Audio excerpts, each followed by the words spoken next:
The moment my mother saw me walk through those double doors, she stopped mid-sentence. Her mouth stayed open, but no sound came out. My father, sitting beside her in the third row of gallery seats, turned to see what she was staring at. When he found me, he went completely still. The coffee cup in his hand hovered halfway between his lap and his mouth for what felt like a full minute. I had not seen them in 10 years. I was wearing my white coat, the same one I wear every shift at the hospital, my name embroidered in navy blue thread above the breast pocket, my credentials printed in smaller letters beneath it. Attending physician, Department of Emergency Medicine.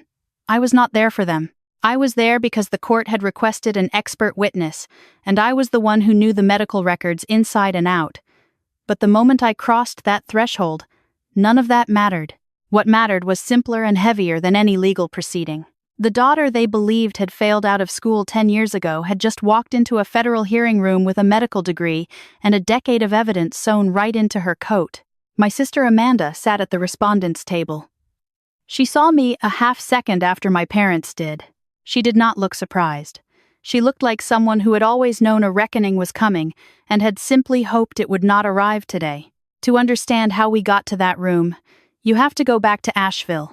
Back to the kind of town that sits in the western crease of North Carolina, where the mountains hold the morning fog until almost noon and the downtown smells like coffee and old wood. My parents had lived in the same house off Merriman Avenue for 30 years. My father, Robert, managed inventory at a family-owned lumber supply company and had done so since before I was born.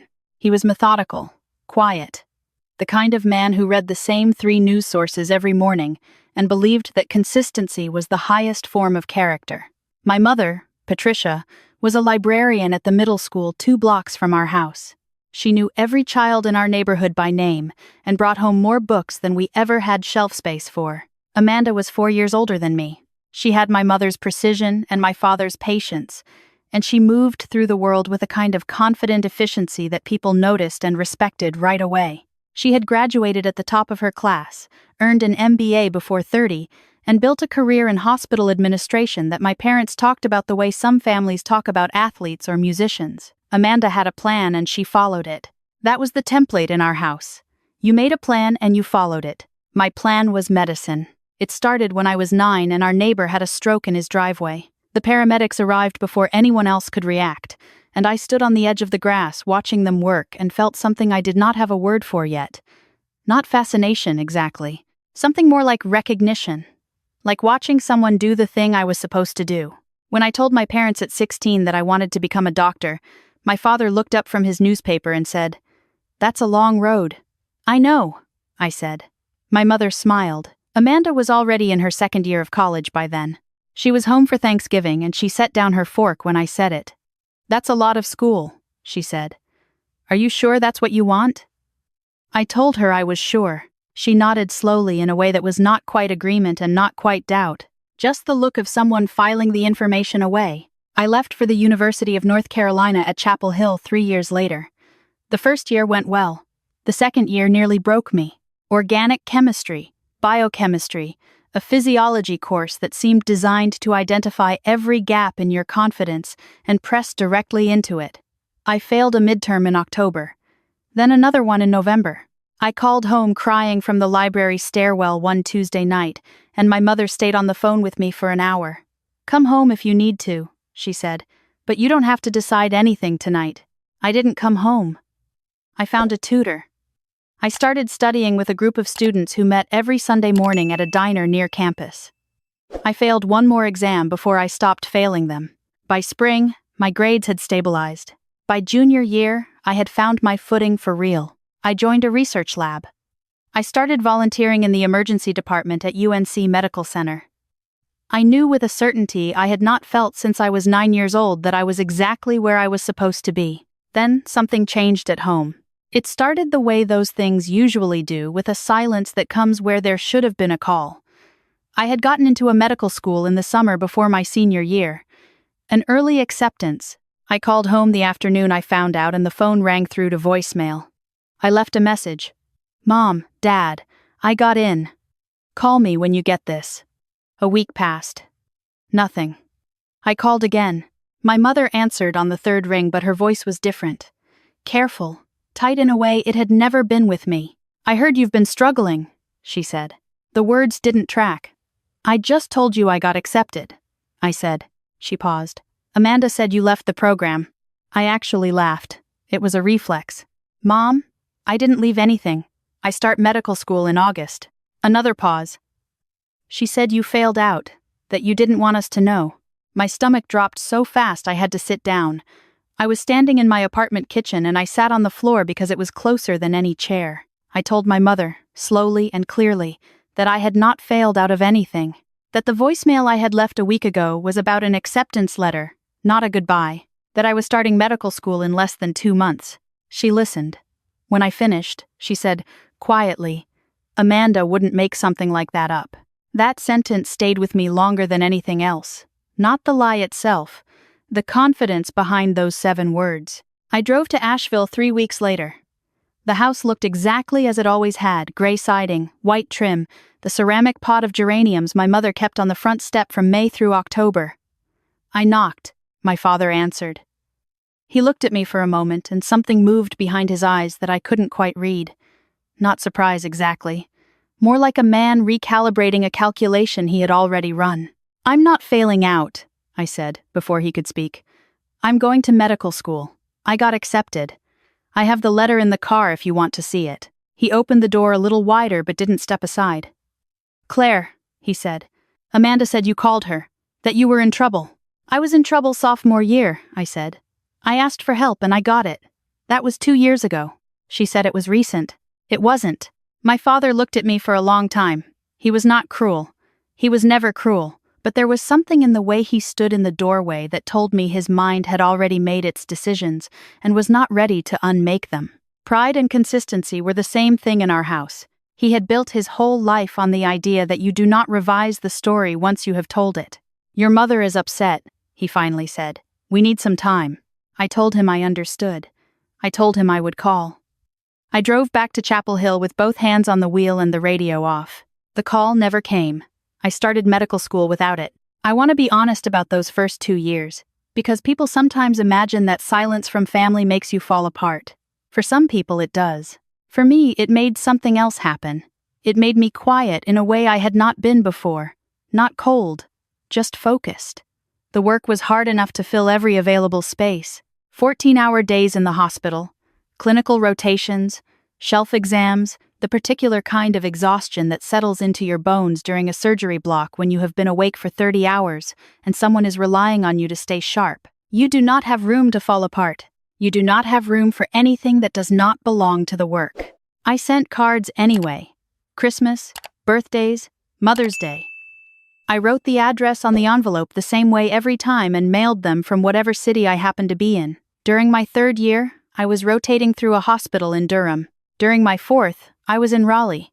The postmarks changed, but the handwriting didn't. I told myself it was enough just to send them. I told myself they would come around once I finished. Once I matched into a residency. Once I was officially a doctor. I believed that the way people believe things that are easier to hold on to than the alternative.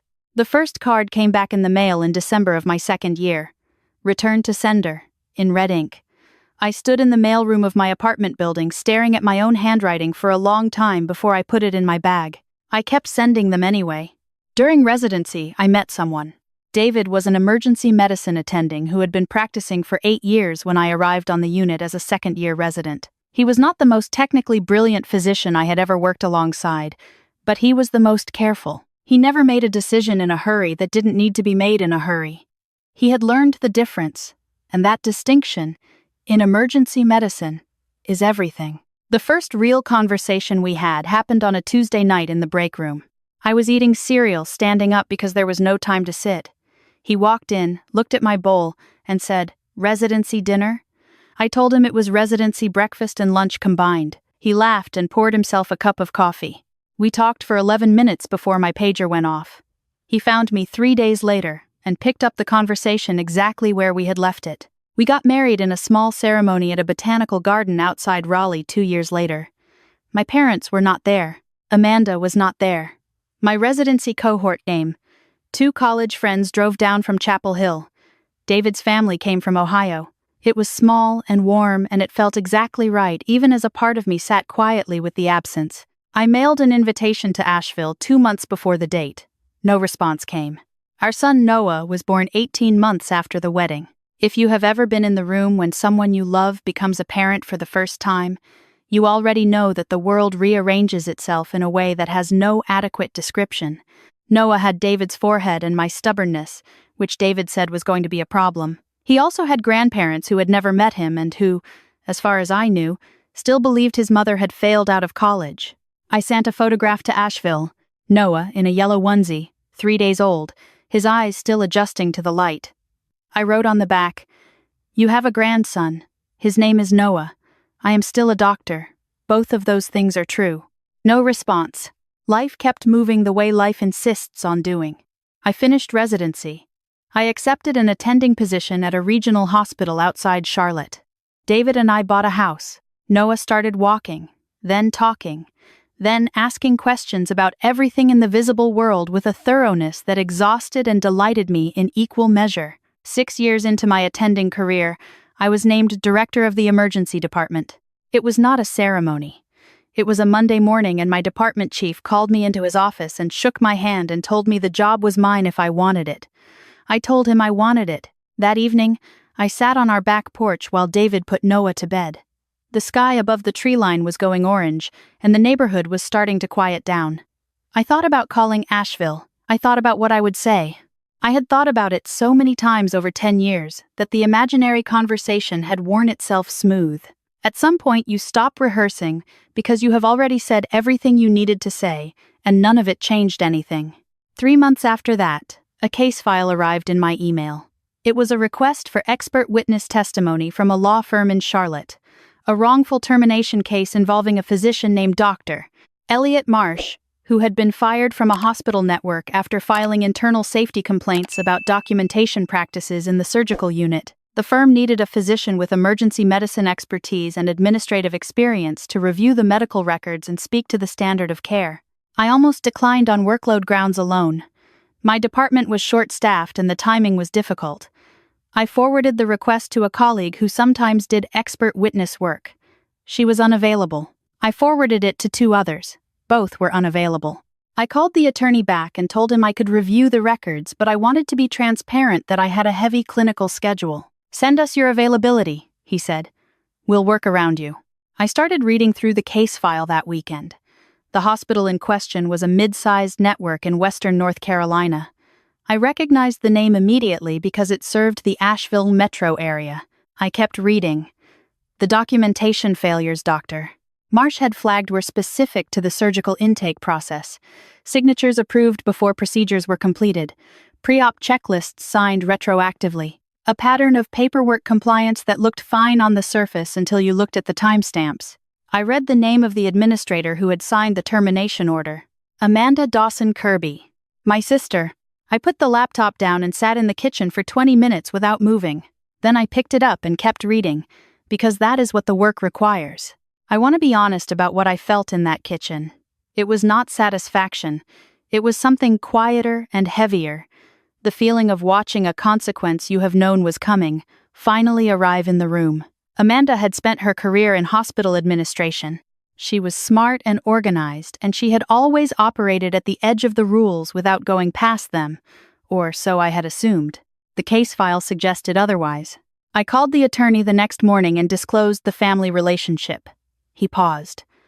"That's a significant complication," he said. I agreed that it was.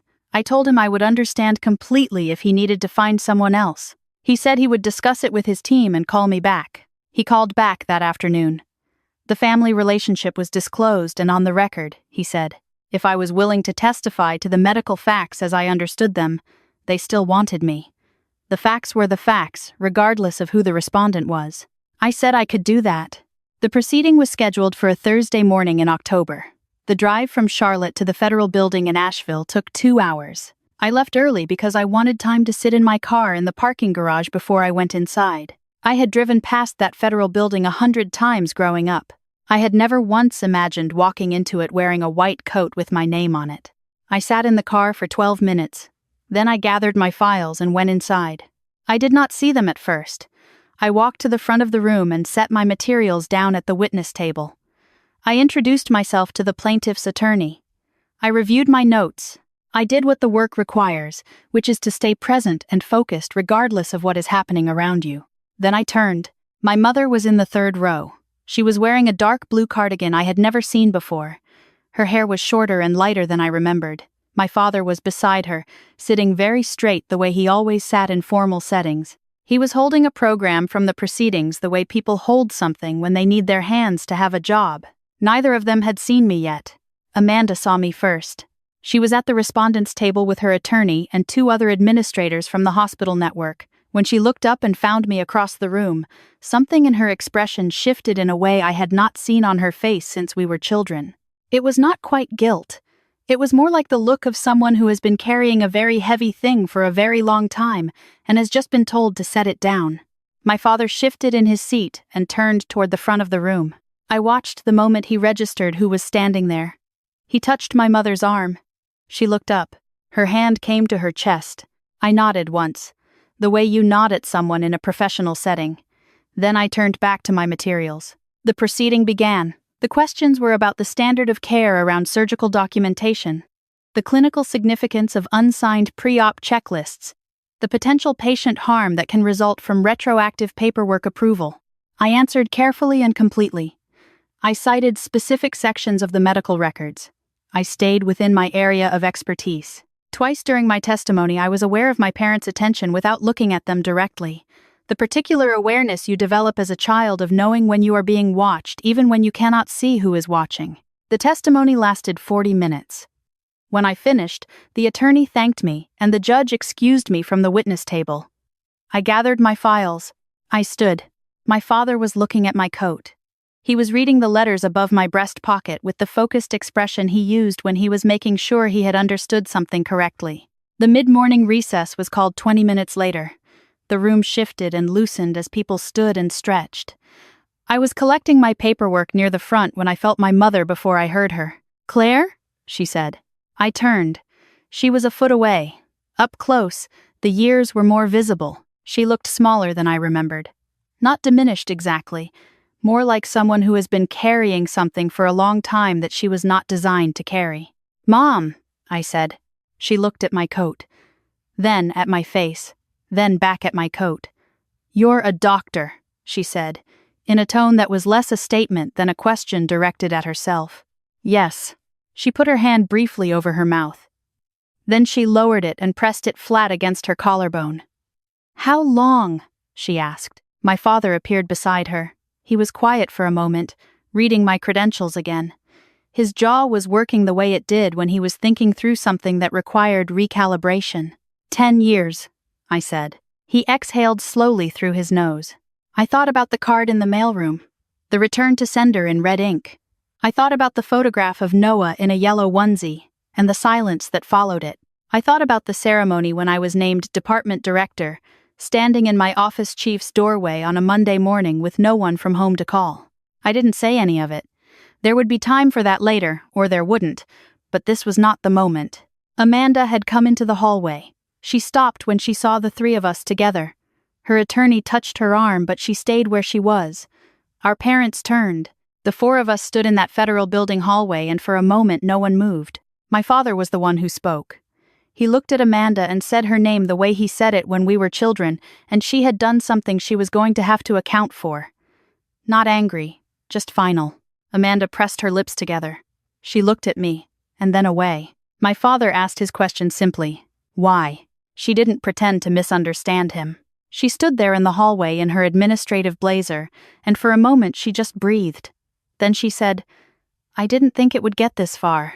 My mother frowned. "What does that mean?" Amanda rubbed the back of her hand the way she had always done when she was uncomfortable. It was the same gesture she made at 16 when my father caught her lying about a curfew. Some things don't change as much as we think they do. She said, "When Claire first started struggling, sophomore year, I called home and told them about it because I was worried." "I remember that," my mother said carefully. "And then," Amanda continued, "then she fixed it. She didn't drop out. She just fixed it. And I didn't correct what I had said because I thought it would just go away. I thought she'd come home and explain, and everyone would understand that I was just worried. But you told us she failed out entirely, my father said. You told us she was embarrassed to come home. Amanda nodded once. Why? My mother's voice was lower now. Just that one word. Amanda looked at the far wall. Because Claire always had a plan, and her plan always worked. She paused. Mine worked too. But mine was never the one anyone talked about. My mother shook her head slowly. Amanda finally looked at me. People kept asking about you, she said. How medical school was going, what specialty you wanted. Nobody asked me anything like that because I had already done my thing. I was already finished. She stopped. So I just let the story stand that you hadn't made it. And then you stopped calling and I thought that was easier. Easier, my father repeated. There was no anger in his voice. Just wait. I kept cards in it for a long time because I couldn't find the right way to say what I was sorry for, Amanda said to me directly. The apology was quiet and without performance. The kind a person gives when they are no longer trying to manage the situation. I have some of those cards, I said. She looked at me. I kept sending them after they started coming back, I said. I have the ones that were returned. My father looked away from both of us. After a moment, he reached into the inside pocket of his jacket and took out a small, folded envelope. He held it for a moment before extending it toward me. It was a birthday card. I recognized my own handwriting from several years ago. We kept them too, he said. I looked at him. Not all of them came back, he said. Some of them got to us. His voice tightened at the edges. I didn't know what to do with them because if I wrote back, I would have had to say that I wasn't sure anymore. And I wasn't ready to say that. How many? I asked. He looked at the floor. Most of them. My mother was crying. Not loudly. The quiet kind that she had always cried, barely visible, like she was trying to keep it between herself and the room rather than fill the whole hall with it. I stood there holding my father's envelope and thought about 10 years' worth of December mornings writing my address on the outside of a card and believing on some level that it reached them, that it sat in a drawer somewhere, that it meant something to someone even in the silence. It had. That changed something I had not expected to have changed. The proceedings resumed. I sat in the gallery for the remainder of the morning. The case moved forward in the careful, procedural way that legal matters do, building its record one document at a time. Amanda's attorneys made their arguments. The plaintiff's attorneys made theirs. By noon, the hearing had recessed until the following week. Outside on the front steps, the four of us stood together in the October air.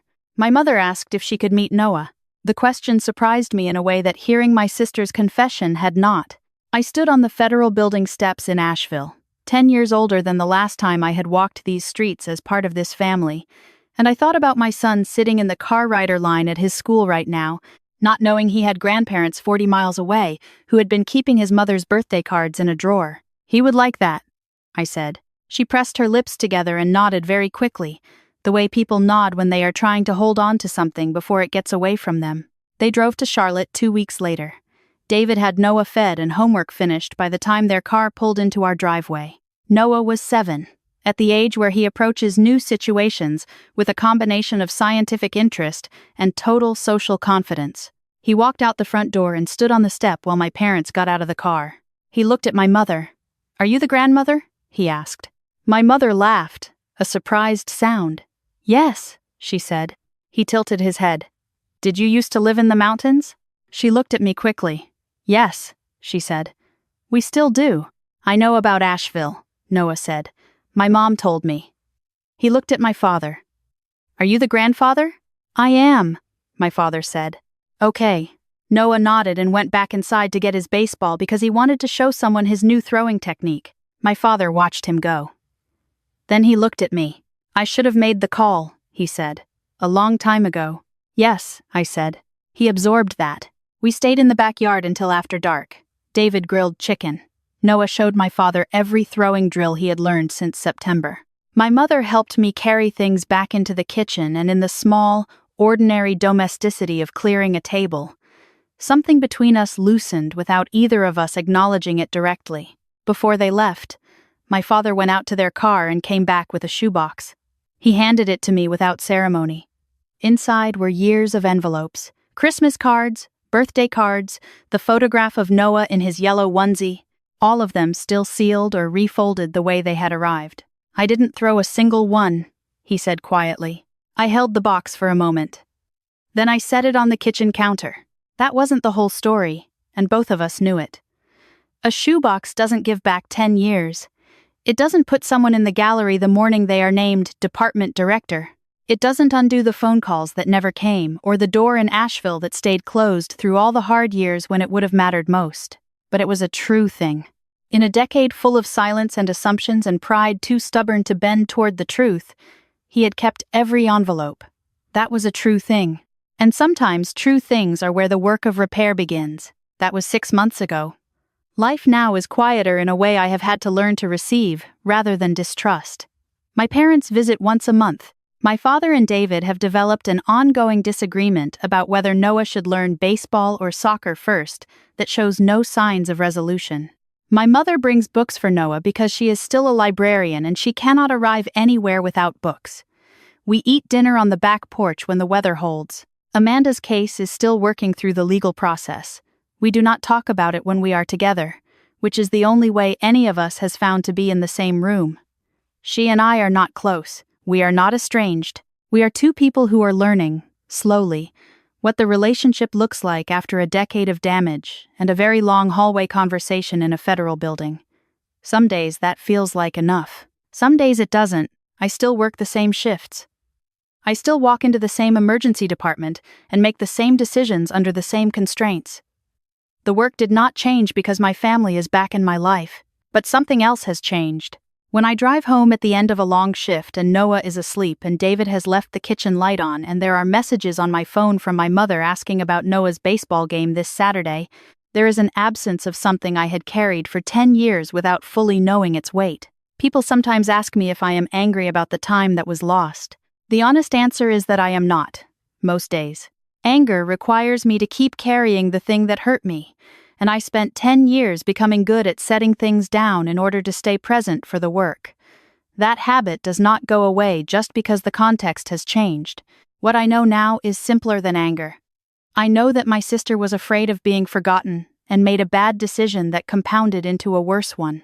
I know that my parents chose the easier version of the story because rewriting it would have cost them something their pride was not ready to pay. I know that I sent letters into silence for a decade because I was not willing to close the door completely even when they had. All of those things are true at the same time. The week after my parents' first visit to Charlotte, I was walking out of my department at the end of a night shift when one of my residents stopped me near the elevator. She was a first year, and she had that look they all get in October when the novelty has worn off and the exhaustion has fully arrived. She said she had heard I went through a difficult stretch in medical school and wanted to know how I had gotten through it. I told her the same thing I would tell anyone who asked. You stay present. You do the next thing. You don't spend the night shift thinking about the morning shift. She nodded. Then she asked, "What if the hard thing isn't the medicine?" I thought about that for a moment. "Find the people who are worth the letters," I said, "and keep writing them, even when they come back." She didn't entirely understand what I meant. That was fine. Some things only make sense from the inside of them. I pushed the elevator button and went home.